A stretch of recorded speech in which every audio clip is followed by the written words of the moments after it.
Goeiemôre. Ek is Anne Joubert. Ek wil net hierdie gedagtetjie plaas. Ons as mens is so geneig om alles in die lewe net te aanvaar as dit is 'n moet, dit moet gebeur, dit moet gebeur, dit moet gebeur. Ons gee nie 'n gedagte aan wie is die ene wat gesorg het dat die dag breek nie. Wie is die ene wat gesorg het dat die voeltjies eerste ding in die oggend hulle djinkies begin sing uit ere uit vir hom nie. Ons is so gewoond om net te jaag, om van punt A na punt B toe te jaag, om dit te doen, dat te doen, dit te doen, dat te doen. En dit vul ons lewens so dat ons nie regtig in ons eie binnekant die gedagte kry om ere aan hom te gee nie. Dit is sy wil dat ons leef. Dit is sy wil dat dinge met ons gebeur in ons daaglikse lewe. Indien ons hom volg, goeie dinge. Indien ons hom nie volg nie, indien ons ongehoorsaam is, indien ons fisiese dinge meer aanhang as die geestelike dinge, negativiteit. Ons is so gewoond daaraan om eerder na mense te luister as na hom. Dat wanneer hy praat, hoor mens nie sy stem nie.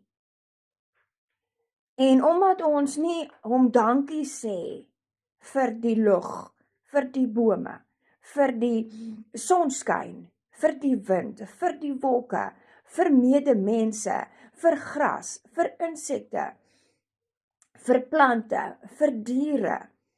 Elke liewe klein dingetjie, selfs 'n dooie boomstomp het 'n pragtigheid aan dit.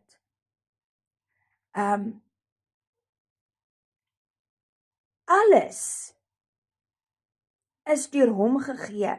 Hy gee mense die insig, die verstand, die kennis om sekere dinge te kan doen.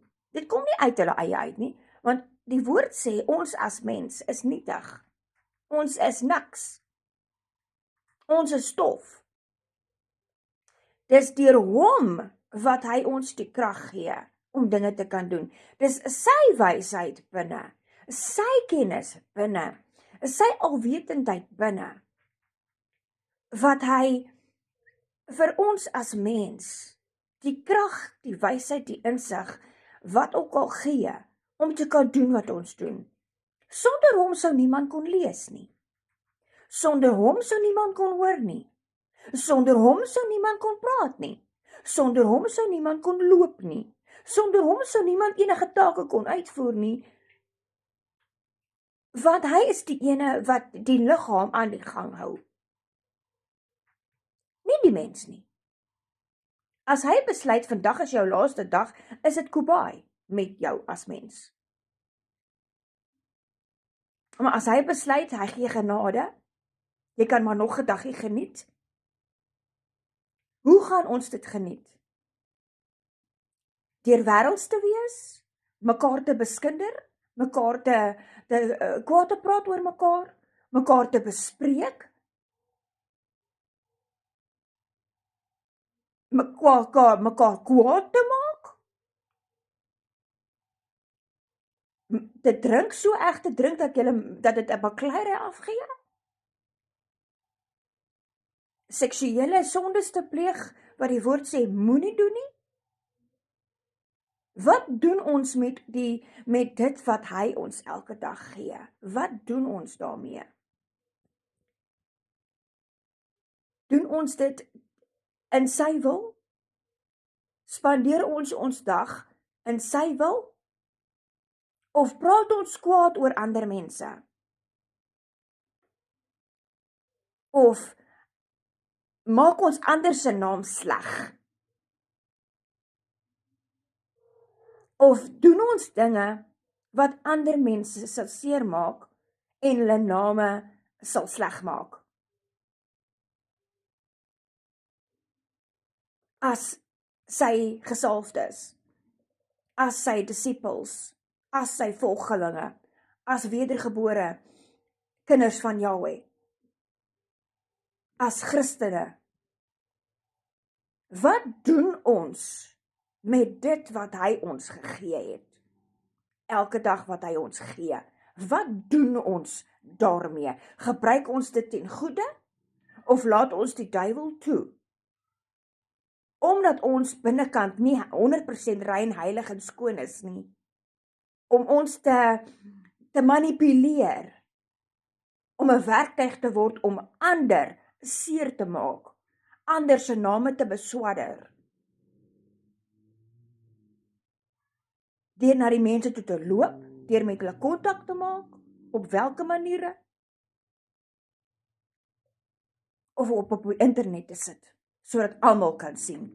Ek het 'n vendetta teen jou, so nou moet almal weet wat ek van jou dink. Sonder dat hulle selfs weet wie is die persoon van wie daar gepraat word. Laat ons in hom wees, soos wat hy wil hê ons moet in hom wees. Laat ons dag spandeer soos hy dit goed dink, nie onsself as mens nie. Want soos Paulus sê, ons leef nie meer nie, maar hy leef in ons. En as hy in ons is ons sy oë, ons is sy neus, ons is sy mond, ons is sy ore, ons is sy hande, ons is sy voete, ons is sy liggaam. As syne behoort ons te doen en te sê wat hy sal doen. Want hy is nie dood nie, hy lewe. Net 'n gedagte.